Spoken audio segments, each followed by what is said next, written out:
Do ya, punk? and is carrying them. And I had some big shoes to fill up, considering her career also.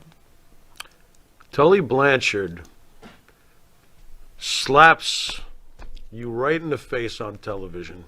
I still, to this day, I mean, I watch this thing and it still seems as real as ever.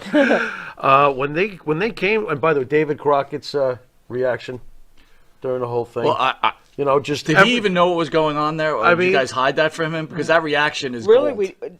None of that. Like, well, tell us about the day when you were approached about this behind the scenes. What was your reaction? Like, wow, this is going to really happen? I mean, well, actually, we didn't really know. We knew that they had built it up to where Tully and I we'd been together for right at a year. We'd kind of done everything we were going to do.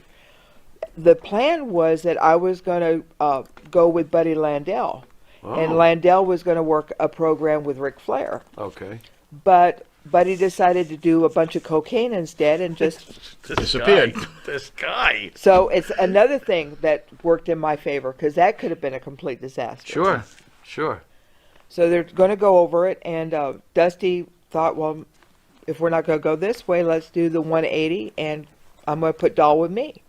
And Let me put myself over. I got a better idea. But it worked out. It worked out, though. Yeah. So we were kind of going over, like kind of the idea of what we were going to go through, and we had the plane ticket to Puerto Rico, and I had been gone for a little bit, and JJ, they were going to put JJ with Tully, so we had the premise of the promo going on, but everything that we talked about, there was no script.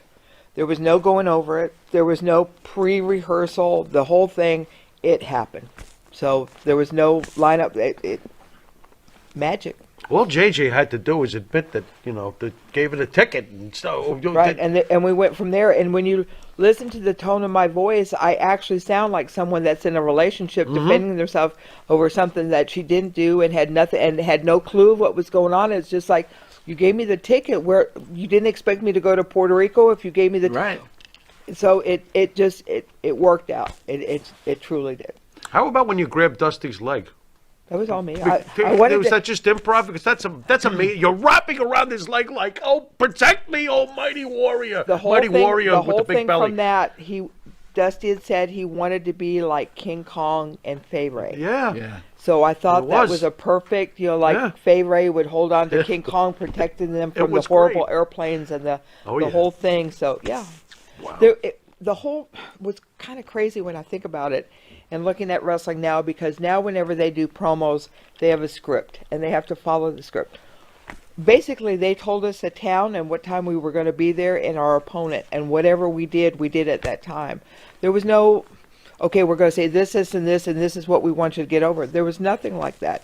We just had the basic idea, and we went down that path. Why do you think they're so afraid today to let the wrestlers breathe and have that freedom of creativity on the fly? Why?